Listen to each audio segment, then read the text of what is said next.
বাবা, একটু মাংসের কিমা নিয়ে এসো না। হ্যাঁ হ্যাঁ, অল্প হলেই হবে। আচ্ছা। সঙ্গীতা, এই যে তোমার বাবা মাংসের কিমা দিয়ে গেল। দিয়ে গেছে মা? আচ্ছা দাও। প্রথমে একটু বড় সাইজের আলু নিয়ে চোচা ছাড়িয়ে মাঝখান থেকে দু টুকরো করব। এবার চামচের পেছন দিক দিয়ে মাঝখানটা খুঁড়ে গর্ত করে নেব।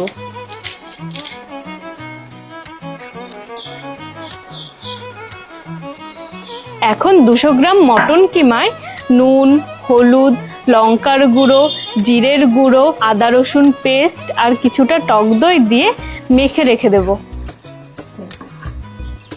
এবার কড়াই বসিয়ে তেল গরম করব।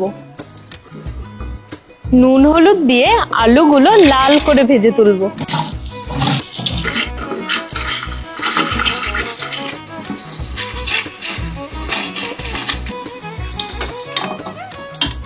ওই তেলে বেশ খানিকটা কুচনো পেঁয়াজ দিয়ে বাদামি করে ভাজবো। ভাজা হলে মশলা মাখানো কিমা, পোড়ানো আলু, কিছুটা মটরশুঁটি দিয়ে ভালো করে নেড়ে চেড়ে অল্প জল দিয়ে ঢেকে ঢেকে কষবো। মশলা কষে আলু কিমা সেদ্ধ হয়ে মাখা মাখা হলে কিছুটা লঙ্কা কুচি আর ধনেপাতা ছড়িয়ে নামাবো। এবার ভাজা আলুর ভেতর পুরটা ঠেসে ঠেসে ভরে নেব।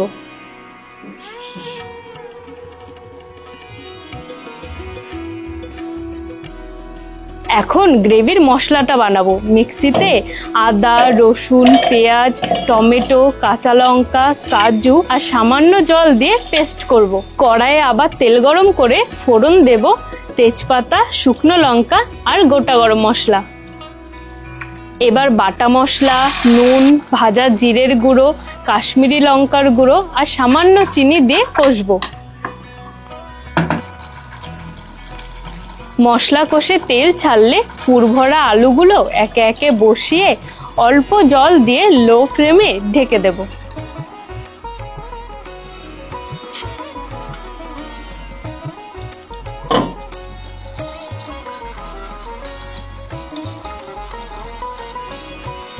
মিনিট 15 পর ঝোলটা তেল ছাড়া গা মাখা হলে ওপর দিয়ে কিছুটা ধনেপাতা কুচি ছড়িয়ে নামাবো।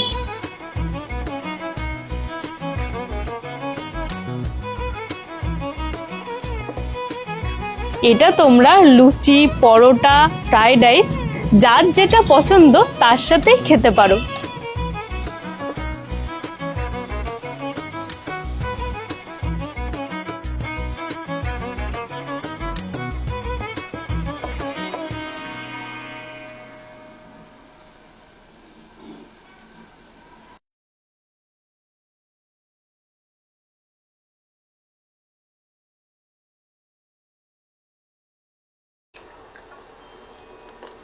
সঙ্গীতা, লুচির সাথে তো দারুণ লাগছে খেতে, ভাতের সাথেও এত ভালো লাগতো না।